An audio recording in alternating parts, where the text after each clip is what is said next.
All right, Wednesday night. Welcome to the Krug Show. Andrew Fillipponi's in the house. We're going to talk a little bit about Jauan Jennings. Is he going to get dealt? Would he be dealt to the Steelers?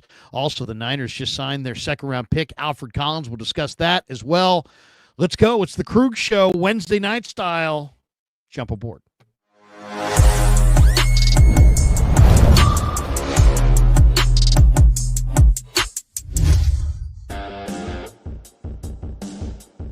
All right, off and running Wednesday night on the Krug Show, brought to you by Pig and a Pickle, the best barbecue in all of Northern California. Check them out. They're in Emeryville. They're in Corte Madera.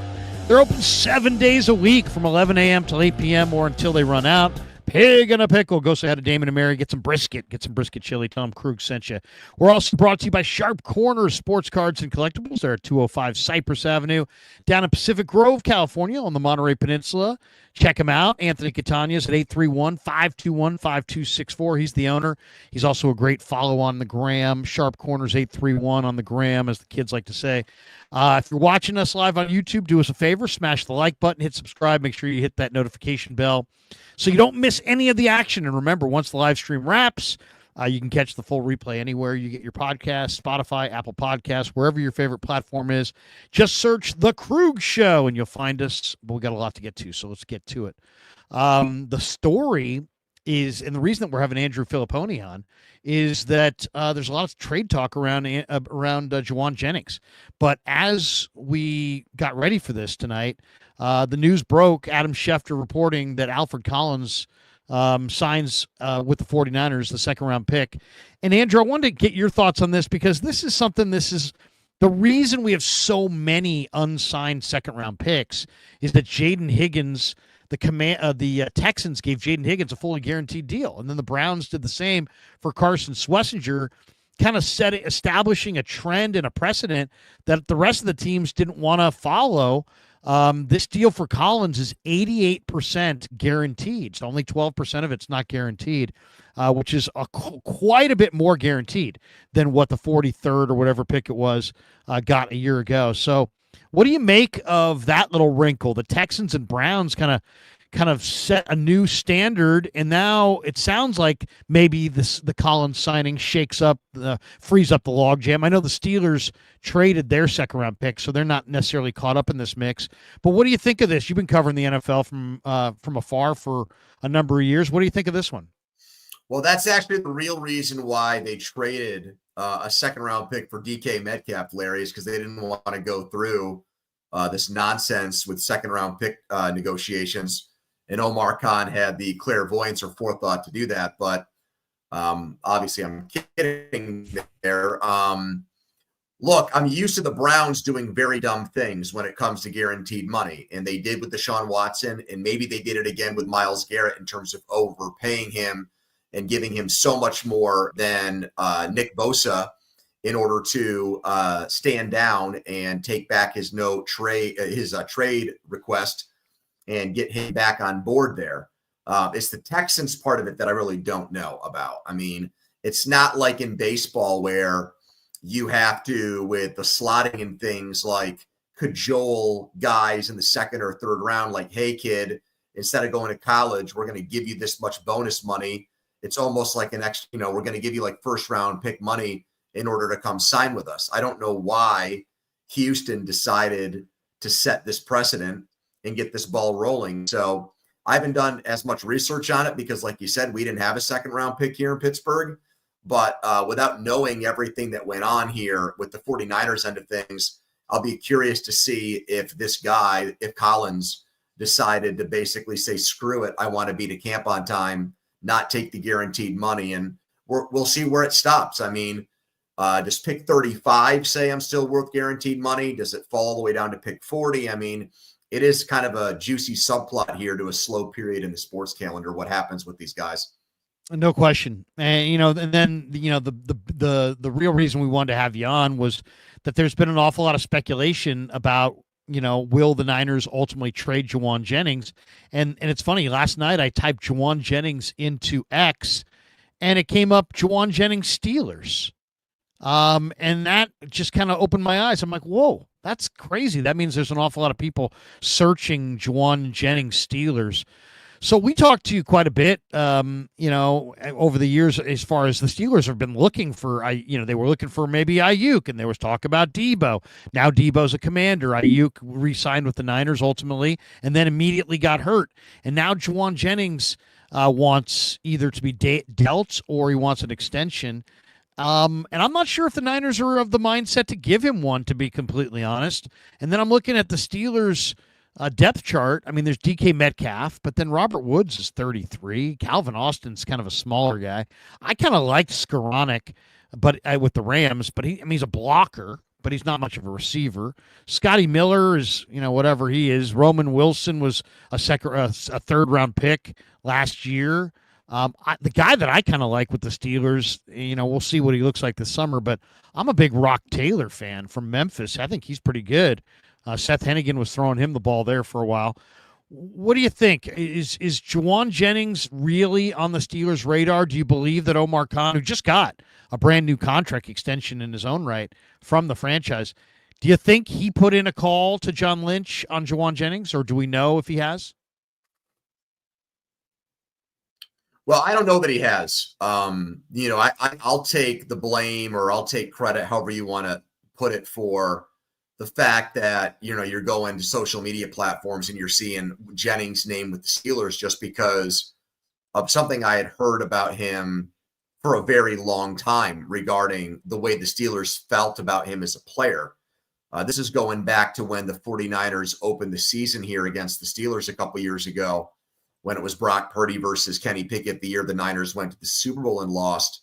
And look, ultimately, they set their sights on Ayuk last year because of Ayuk's unhappiness, and they looked at Ayuk as a legitimate number one wide receiver. And I still believe, if Ayuk had not basically said to them, I'm done with this, I'm ready to let bygones be bygones and sign the deal, I do think he would have ended up being a Steeler. So that's kind of my preamble to say, Larry, that when the Steelers were getting ready to play the 49ers, I found out then just how much they loved Jennings as a player. And this was really before he broke out the Super Bowl and kind of had a quasi MVP performance, even in the game they lost. The quote, and when you say they, are you saying Omar Khan? Is that Mike Tomlin? Both? I'm saying players were very, very complimentary of the guy. I know a couple coaches who were, and I know at least one pretty influential person, let's say, in the front office who's a big fan of the guy too. And the juiciest quote was the one that I put on X yesterday, which was that this person who I don't think he would just say this to BS, said there's a lot of Hines Ward in this guy. They really like his all-around profile as a football player. And the reason why I said the next sentence in this tweet that I sent out was, I have no clue if they're going to trade for him. I just know that they have an affinity for the player. So to what you said, has Omar Khan contacted John Lynch about it? I don't know, but my hypothesis on it would be probably, just to find out what's going on. Or if he doesn't talk to Lynch, Larry, he gets in touch with Jennings' agent and says, what's the situation here? How much money is he asking for? That way, once you figure out how much he's asking for, you can even figure out whether or not it's even worth it to put in a call, because the Steelers do have some cap space, but obviously the Watt situation is looming over this franchise. And they just traded a second round pick for DK Metcalf and gave him all that money. So there's still a void at wide receiver too, even though they'll say otherwise, because they do like Austin a lot, and they think Roman Wilson is going to bounce back from this injury he had in camp last year. I've just learned this, Larry, about the Steelers in the last 2 years. You just never say never with things anymore.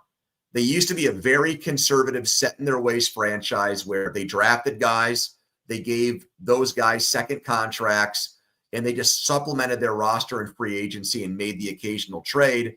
Now, because their draft well has run dry and they don't have a franchise quarterback anymore, they're like everybody else, Larry. They're willing to do anything. They act like the Browns in the offseason or the Jets or the Commanders back when they were the Redskins. Like, they're just throwing everything against the wall to see what sticks. So I know Omar Khan has talked to, I know he called the Saints about Olave, and that was after the DK Metcalf deal. So I would not be surprised in the slightest if there's been dialogue between either Khan and the agent or Khan and someone within the San Francisco front office.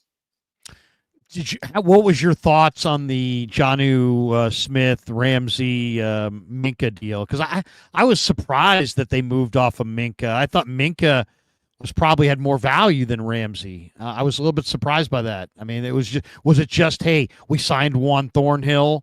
Because they picked up Quindell Johnson from the Niners. They drafted Sebastian Castro, but I mean, it's not like they've got this awesome safety group and they moved Minka. I didn't get that. Well, yeah, and I think some people outside of Pittsburgh had some questions about this too, so I'll do my best to clear some of it up for you. They made a philosophical shift on Minka in the last year or two. They were paying him to be really a do-it-all safety. I mean, not quite in the mold of Palomalu, but he was a 3-time All-Pro with this team, and he could have been their team MVP the year he came to Pittsburgh when they did something they had never done before in the Noel era since the 1970s, and that's trade a first-round pick for a player. And it's the only time it's happened in the last 50-plus years of Steelers football where they elected to trade a first-round pick for a player. So that goes to show you initially how much they love the guy. And you'll remember this, Larry. I think his first game was in San Francisco against the Niners, and he picked up Garoppolo. That was in a game that Mason Rudolph started in 2019. That was the first game without Big Ben after he'd blown his elbow out, as a matter of fact. And so he was great for a number of years. And then he started to slow down. And so they made him play deep safety. I mean, he was center field. He was playing deep last line of defense, and he was there consistently. And I think they came to their senses on it and said, well, if this is what we think he is in our defense, it makes no sense to pay a guy like that $18 million unless he's Ed Reed. And Minka's not Ed Reed as a player. Tackling ability, still really good, not as good last year. And I also think he became not a malcontent, but I also think he became disenchanted with that role because he thinks he can do more. So I think they looked at it like it's probably not bad for us to go our separate ways. They weren't going to give him another contract, and he had one more year left on his deal. And so they made this trade, I think, for that reason, but also Tomlin believes he can get through to everybody, and he thinks he can get Jalen Ramsey on the straight and narrow, which clearly wasn't happening with Mike McDaniel in Miami, where apparently Ramsey and McDaniel couldn't stand each other. And Arthur Smith, the offensive coordinator here, is obsessed with tight ends, and specifically, he's in love with Jonnu Smith because he's acquired him everywhere he's been. He had him in Tennessee, he had him in Atlanta, and now he's going to get him again here. So that's the best way to make sense of the deal. There's also, Larry, as you know, like across the NFL, there's the belief now that corners are more valuable than safeties. Yeah. And even if all things are equal, if you think Ramsey's a top 10 safety and you think, or Minka's a top 10 safety and Ramsey's a top 10 corner, well, then you make that swap. And plus they got a tight end thrown in too. So I think they're pretty pleased with the deal as it turns out. I think they feel like they became a better football team with that trade, significantly better football team, actually. Darnell Washington couldn't have liked it. Is he cut or is he traded or is he going to be the third tight end? That's interesting. Remains to be seen. I would have told you, before Aaron Rodgers got here, that even though Washington really just strictly functions as a blocker, they're so hell-bent on running the ball that Washington was going to play a lot. And even if that meant, being an extra, basically a third offensive tackle, I think that changes with Rodgers. And I think he gets demoted now to third tight end, but they're going to use a lot of tight ends unless they get better wide receivers in here. So I think Jonnu Smith is going to basically be a glorified wide receiver. And the same thing's true of Freiermuth, their number one tight end, who they gave contract to last offseason. He's making more than $10 million now. And he couldn't really, and I love Pat, but he really couldn't block you or me. So that's kind of the dilemma that they have, where they have tight ends who are more like bigger wide receivers. And Washington is, obviously the one guy who is different in that regard, because he might be, he's on a short list of best blocking tight ends in the entire NFL. Andrew Fillipponi with us on the Krug Show tonight from Pittsburgh, and we're glad to have him. One of the last time I looked at the TJ Watt odds, and these odds, if he doesn't play for the Steelers, here are the odds on where he'll play next. This is the last time I looked. This is what it said. Eagles 3-1, which would just be an absolute disaster for Steeler fans if he went in-state to the Super Bowl champion Eagles. Niners at 4-1, Detroit at 6-1, and obviously the Niners and Detroit already have $30 million edge rushers on the other side. Could they either afford them? New England at 7-1, Seattle at 9-1, Arizona at 10-1. What do you make of those odds? How do things stand with Watt? I mean, it seems like this is much ado about nothing, because the Steelers don't seem like they're even willing to go one step in the direction of moving him. But what's the end game here? Is there a chance that we see what would be a massive dramatic story, which would be TJ Watt getting traded between now and week 1? What's going to happen there? Well, I think it depends how much he and his people are willing to push the envelope here. Clearly the Steelers want to win games with TJ Watt this year because he's their best defensive player, even though he's been man in the playoffs for them. That's part of their playoff malaise, is that in 4 playoff games, he has 1 sack. And he put up a goose egg. He had no stats in the game they lost to Baltimore. He did nothing in that game. Absolutely zero. In that blowout loss where they fell behind 21-0 and gave up 299 rushing yards in that game, which was a low point for the Steelers, given their physical and, lunchbox identity as a football team over the years. I would say that, he is pretty dug in on wanting to be the highest paid non-quarterback in the NFL, and believing that he's a better football player than Myles Garrett. And even if he, for some reason, didn't think that way, he's close enough to Garrett, and he's up for a contract, that his agency would argue for him to get more money than that, and probably pretty convincingly. The Steelers have some reservations for a few reasons. I think the playoff thing that I mentioned is one. His injuries, where he doesn't miss a lot of games, but he plays a lot of games hurt, Larry.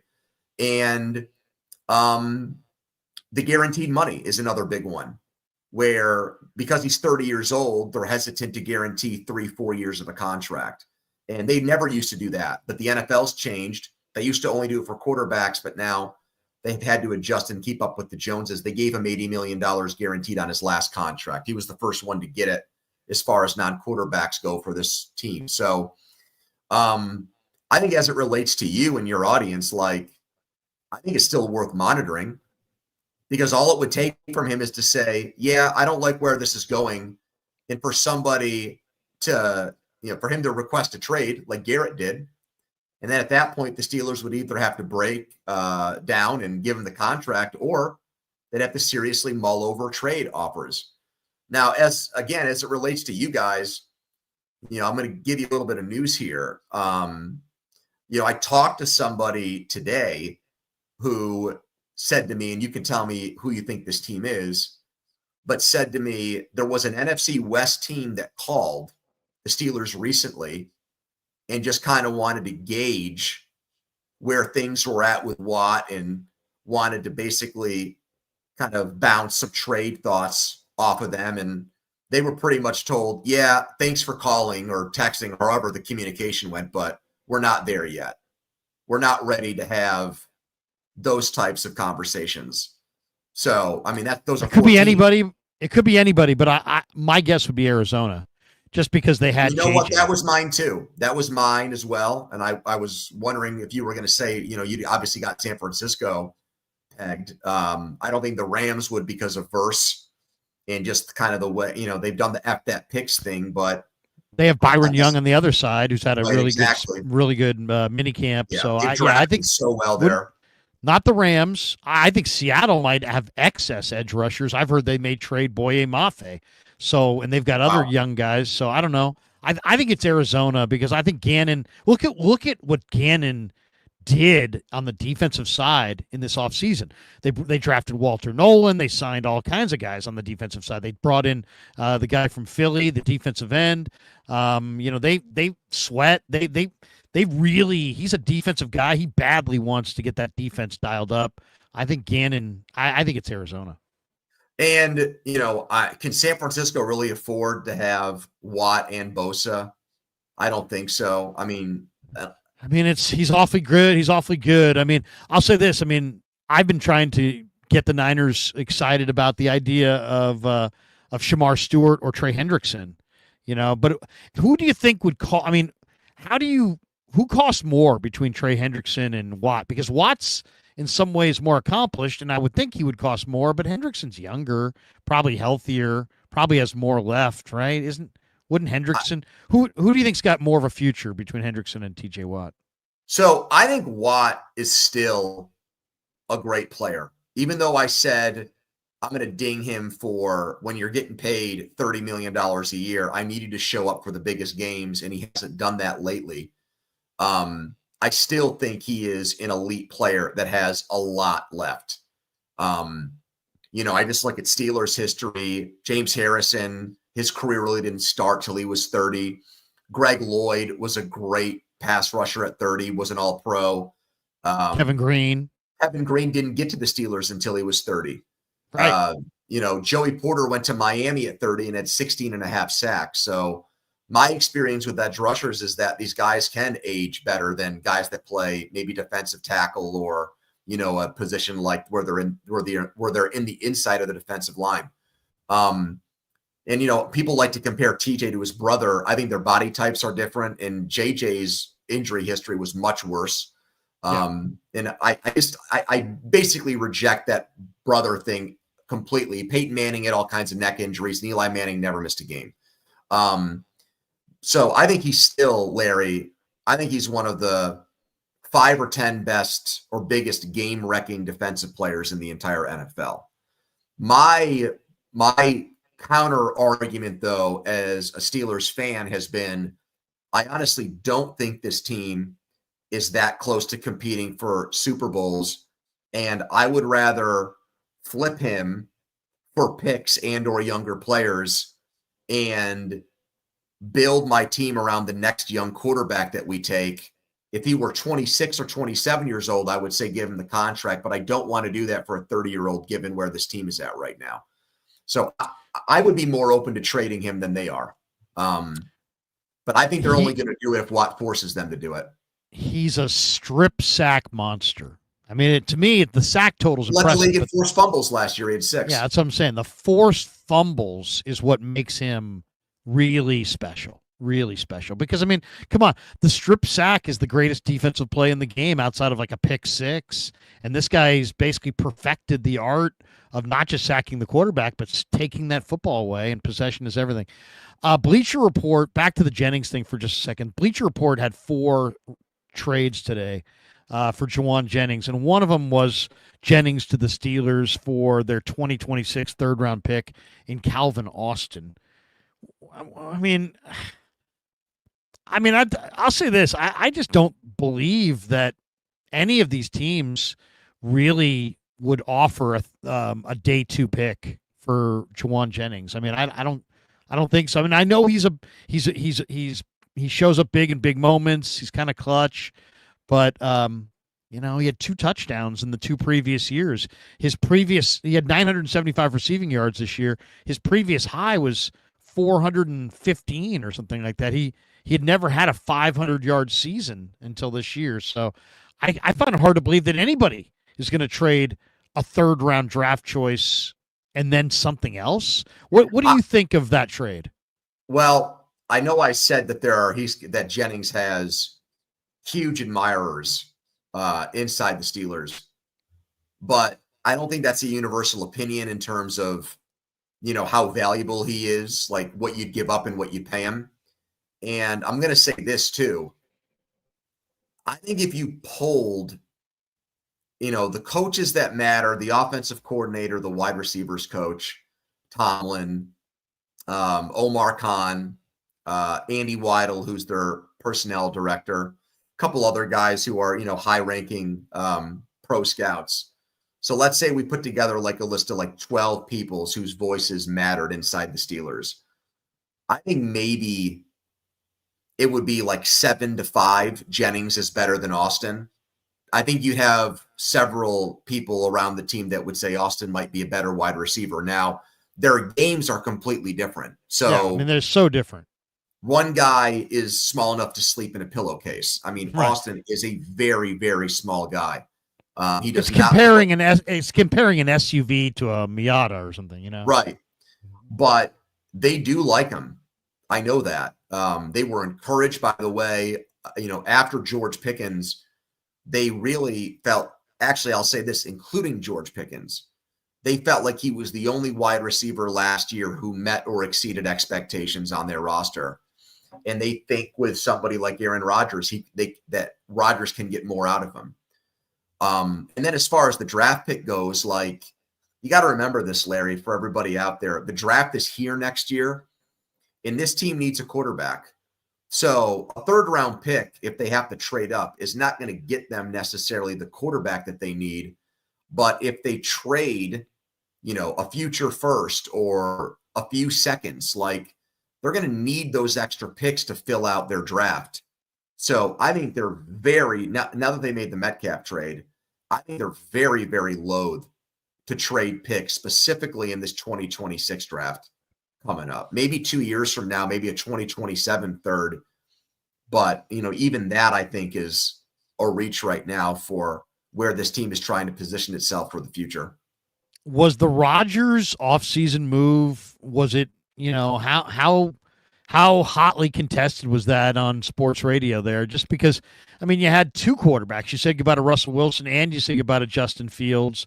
I watched a lot of Steeler football last year for some reason, and I thought Fields was atrocious. I could not believe how bad he was in the red zone. He doesn't see it.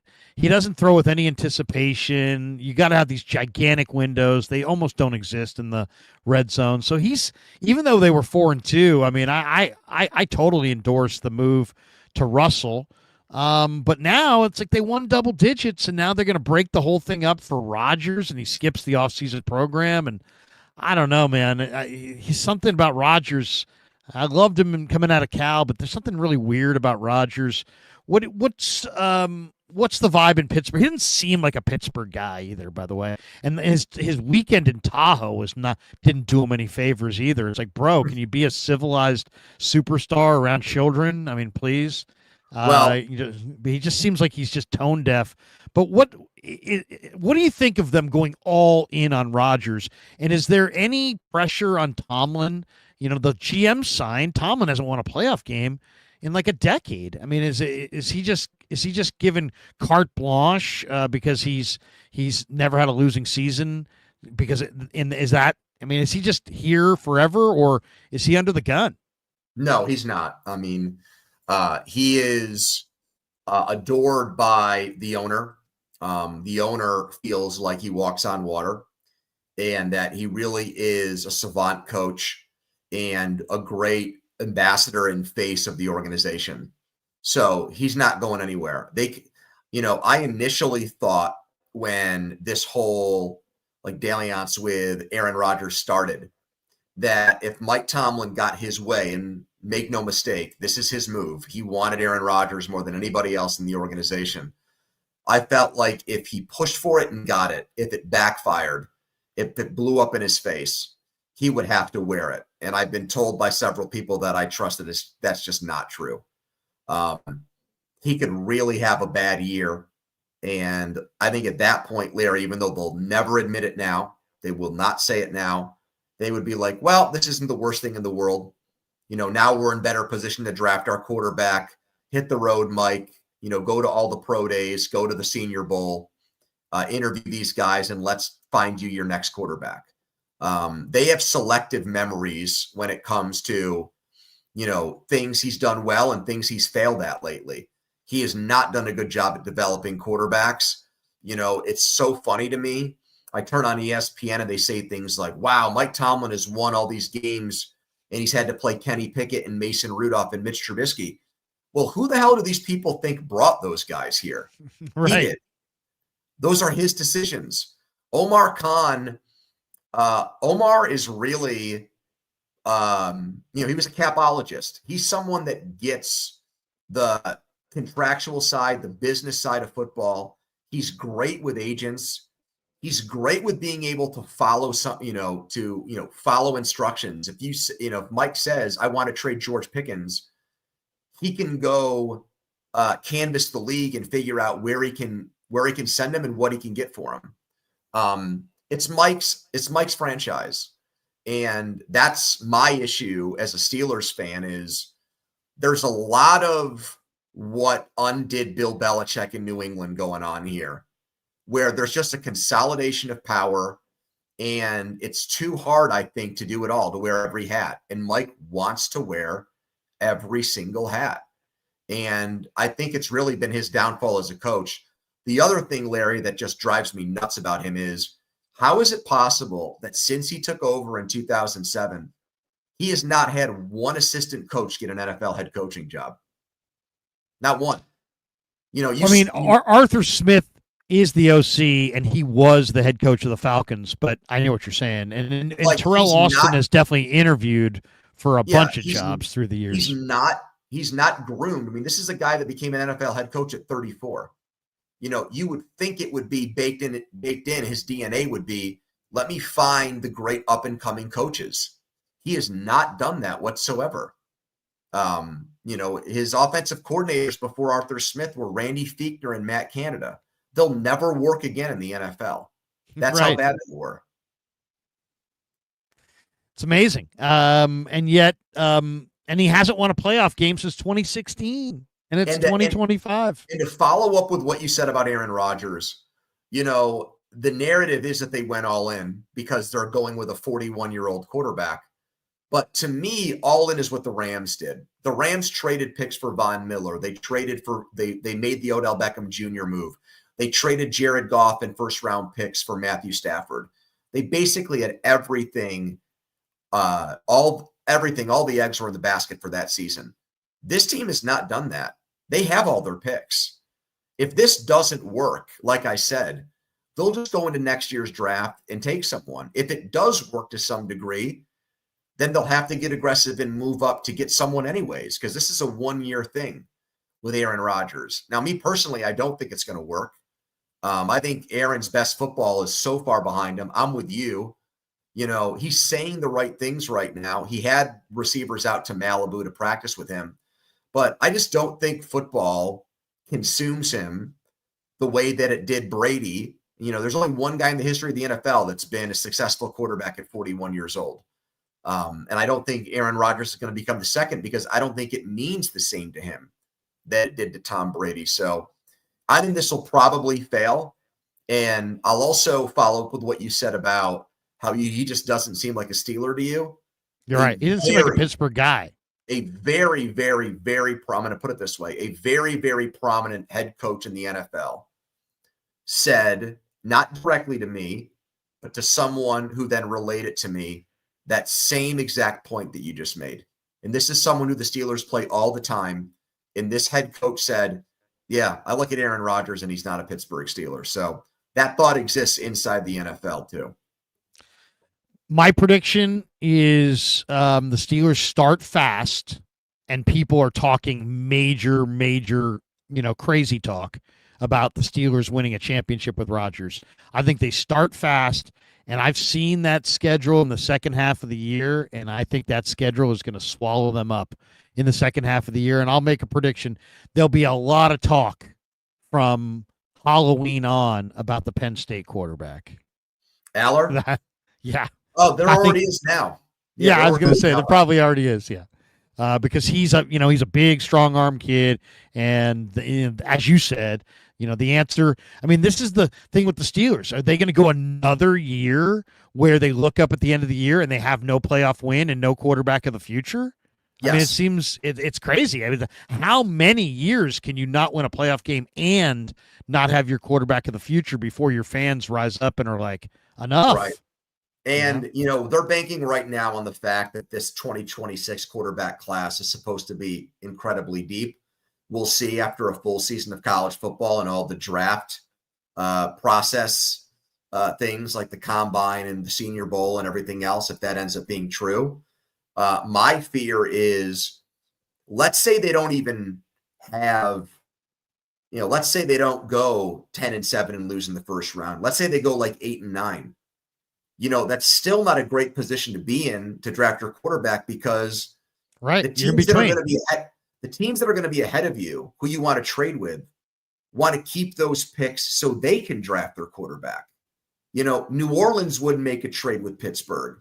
The Giants wouldn't make a trade with Pittsburgh. The Browns wouldn't make a trade with Pittsburgh. Like, those teams are all going to need quarterbacks and are going to want to keep those picks. So they think they can have their cake and eat it too, Larry. They think they can have a good year with Rodgers and still find their quarterback in next year's draft. And I just think that is an unbelievably difficult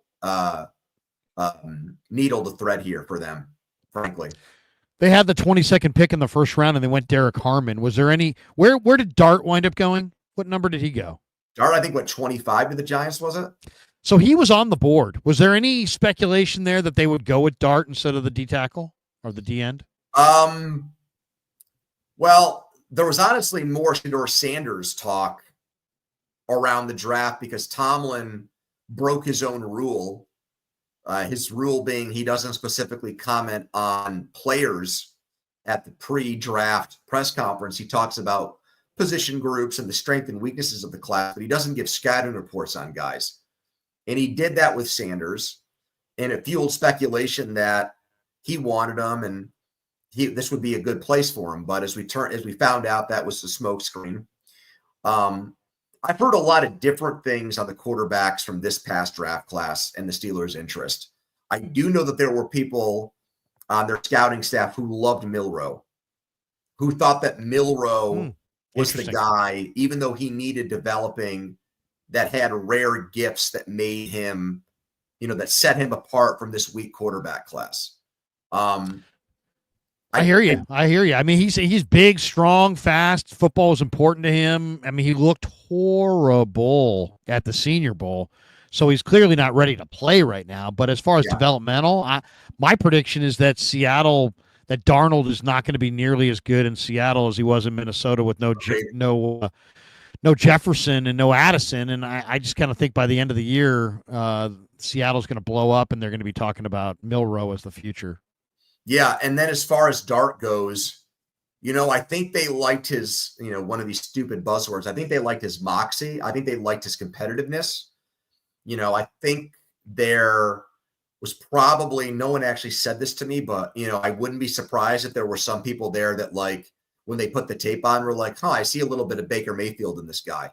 But I don't know if it ever got serious enough where they were going to use that pick on him that they used on Harmon. I think the owner, Art Rooney, wanted a defensive lineman because of the way they got gouged in the run game by Baltimore. And there was a couple reports here that they had first-round grades on Dart, Larry, but you brought up the Senior Bowl. I know how much Tomlin values the Senior Bowl. He's the most involved and active coach there. And I did not hear good things about Dart at the Senior Bowl. So I don't know. I have my reservations that they were really that interested in taking him. Good stuff, man. We have one guy here who says JJ Niners. Says, Larry, come on. There's zero chance we're trading JJ. And here's the thing about it. I normally would say there's zero chance of them trading him, but how many receivers are you gonna pay? The Niners' stated position was they wanted to be ruthless in negotiations. That was before they paid Kittle, before they paid Warner, and before they gave Purdy $265 million. Where's the ruthlessness coming? I mean, at some point, you've got to say, Kansas City didn't pay Tyreek. Tennessee didn't pay A.J. Brown. Minnesota didn't pay Diggs. The Packers didn't pay Adams. Why do the Niners have to pay every single guy? I think if it comes down to Jennings needs 15 million, north of 15 million. I don't see them doing that. So I think they would move him, and maybe he could get that somewhere else. But I also kind of, because if he wants that much money, I also find it hard to believe anybody would offer any real draft pick compensation, because then you got to do the double, right? You got to pay the guy and you got to give up the pick. So it just doesn't seem like JJ's going to be dealt. But I don't think the Niners will or should extend him more than a year or two, and I wouldn't give him any more than 12 million per year. What would you give Jennings? I know he's making 7.5. I know the great receivers make 30, but he's the 40. I was looking at this today. He's the 42nd highest paid receiver in pro football. Andrew, he's not a 1, he's a 2.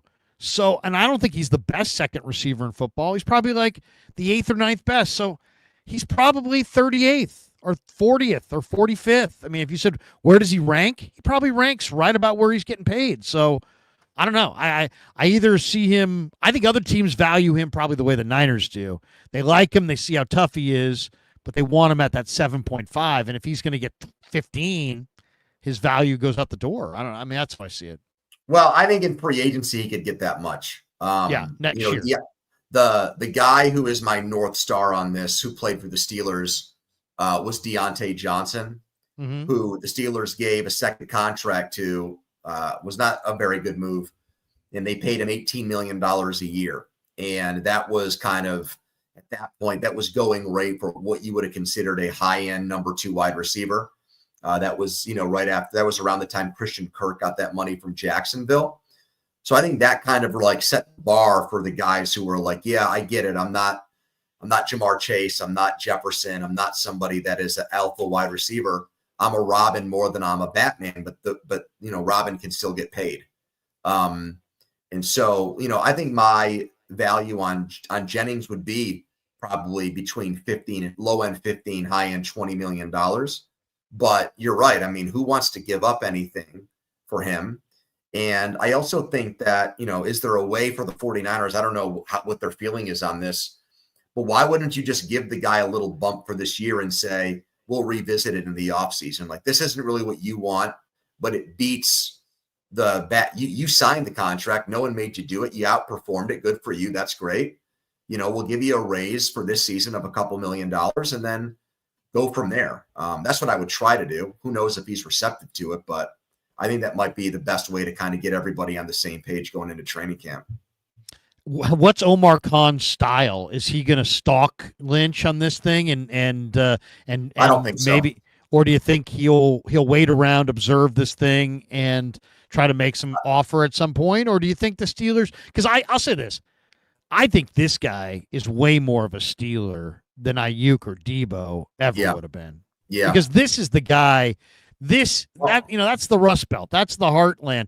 That's, there's a lot work ethic and toughness means something in a city like Pittsburgh, Pennsylvania. Jauan Jennings would be incredibly appreciated there. Yeah. I think the Jonnu Smith thing really, in addition to the Metcalf trade, I think the Jonnu Smith thing really kind of put a damper on a lot of this wide receiver 2 trade talk stuff for the Steelers.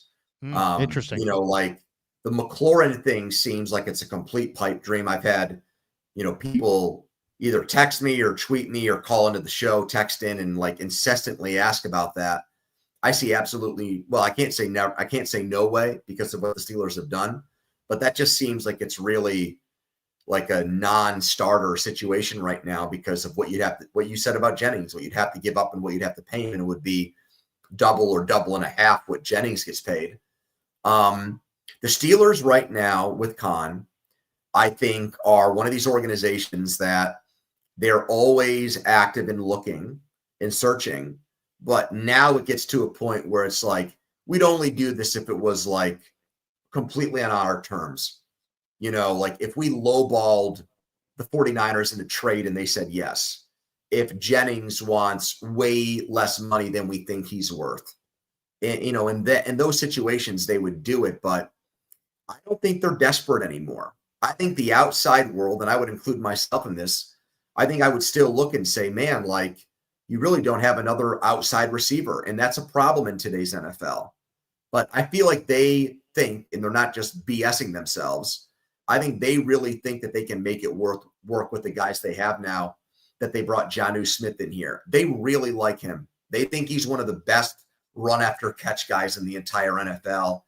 And they were blown away by what they saw on tape from him last year in Miami, just the playmaking that he gave them. He set Dolphins receiving records for a tight end, and I think only 3 tight ends in the NFL, Kittle included, had more receiving yards than Jonnu Smith last year as a tight end. He's a very natural. I mean, he's just kind of a jumbo wide receiver. You know, he's a tight end body, but you know, he's a receiver, and he's a very good one at that. Andrew, we'll let you go, man. Thanks for jumping on the Krug Show and giving us the knowledge. And it's an interesting story. I don't expect JJ to wind up in Pittsburgh, but I also don't see a resolution coming here because I don't see the Niners folding. I think they're trying to be ruthless. I think he wants big dollars, north of $15 million a year. I don't think he's going to get it here. So I see a trade coming, but others say there'll be a compromise and they'll work it out. So we shall see, my friend. But thanks for jumping on the Krug Show, and hopefully we'll do it again soon. No doubt, Larry. I'm very bullish on the 49ers this year. So are you? Good. From far away, the total in Vegas is 10.5. I think they eclipse that. And I think they get back to being one of the great teams in the NFL this season. So Niner fans love to hear that. Have a good night, Andrew. Thanks for jumping on, man. Appreciate you. There we go. Andrew Fillipponi. He's good. He's really good. Give him a follow on X as well.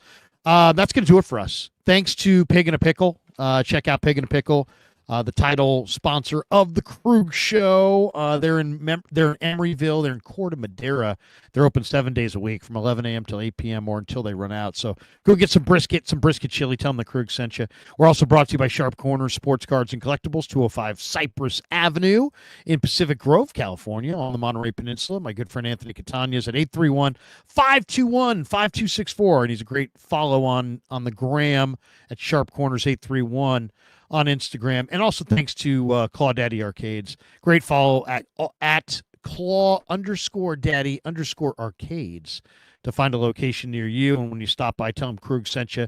Big thanks to Claw-Daddy himself. Thanks to Claw-Daddy Arcades for supporting the Krug Show. They got a brand new location opening in the South Bay at Capitola Mall. And they also have a brand new location opening in the Central Valley at Visalia Mall. Both those coming up later on this year. As I said, he's a great follow on the gram.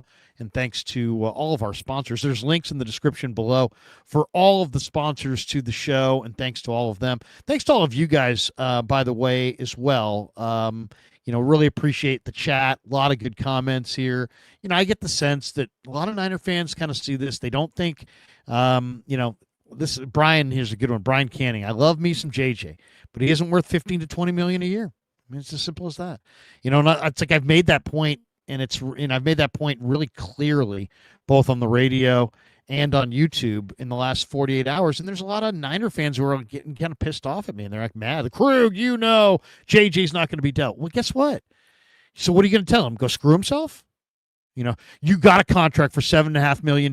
Like it. I mean, what? So, I mean, he's a very powerful presence in the room. So what, you're gonna have an unhappy, powerful presence in the room? Is that a good idea? Probably not. So, and then paying him an extension. I mean, if you pay him an extension, who's next? You gonna give McKivitz an extension? I mean, it's like, he had a good year.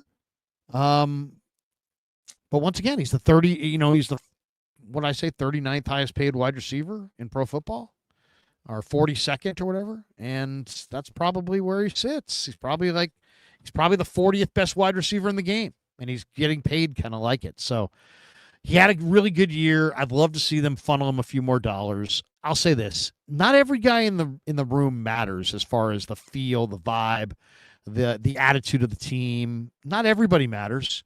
Your difference makers matter. But this guy is a difference maker. He really is. He's one of the leaders. He's one of the toughest guys on the team.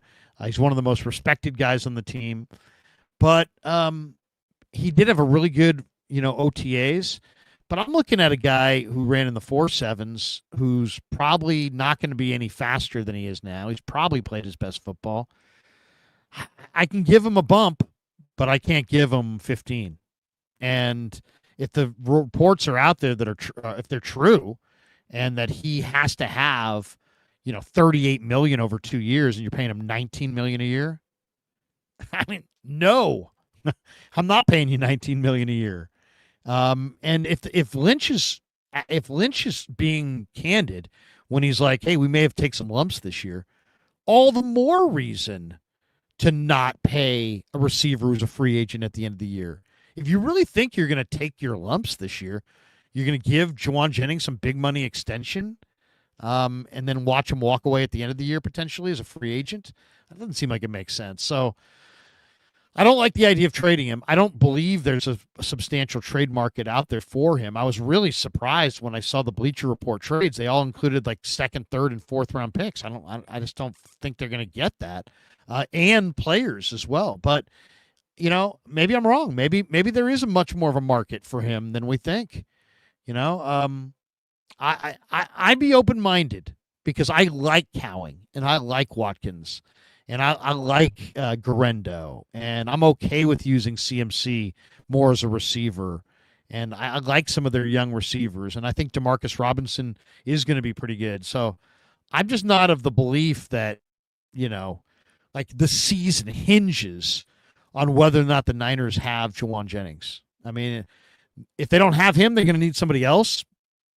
But it's not like I don't see it as like, if you have him, you're going to the bowl. If you don't have him, you're going, you're going to miss the playoffs. No, I think you're probably going to win 10 or 11 games. I'd rather have JJ, but I need him on my terms, which is kind of shorter term, lower dollars.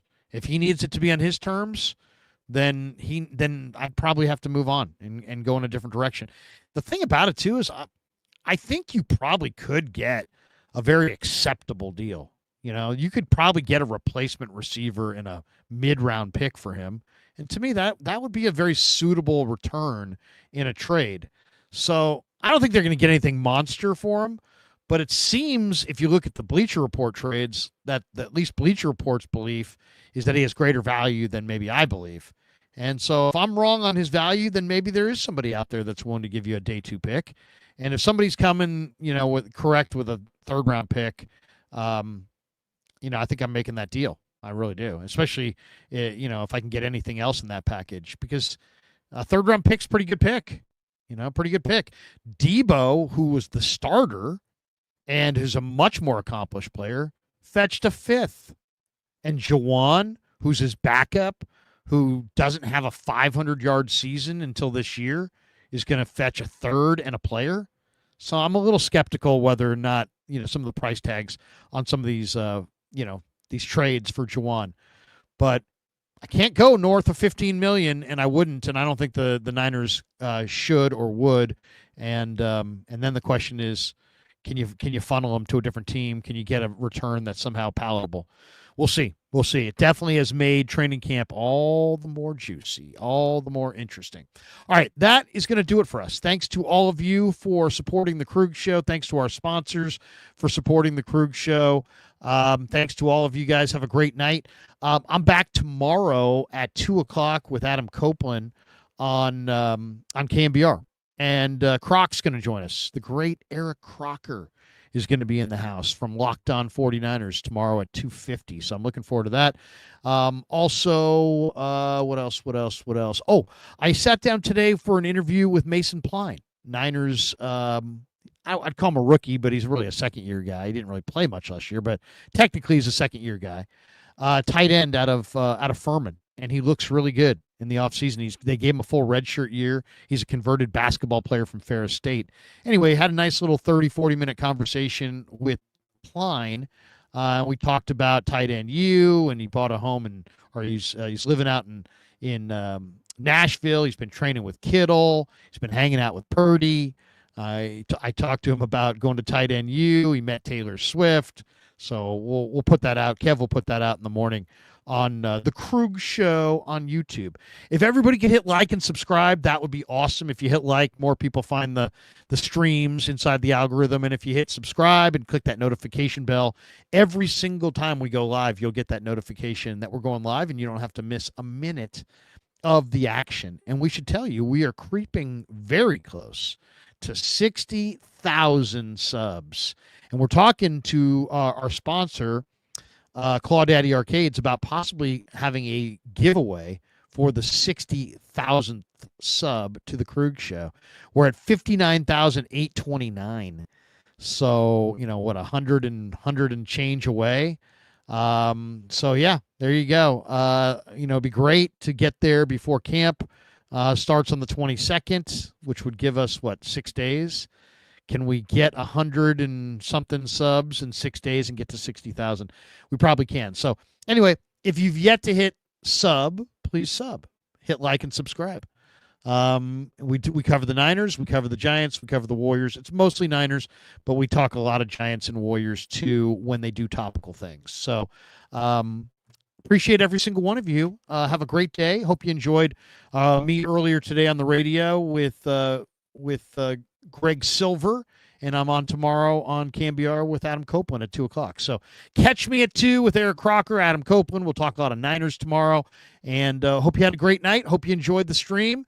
And until next time, peace. Yeah, never met a man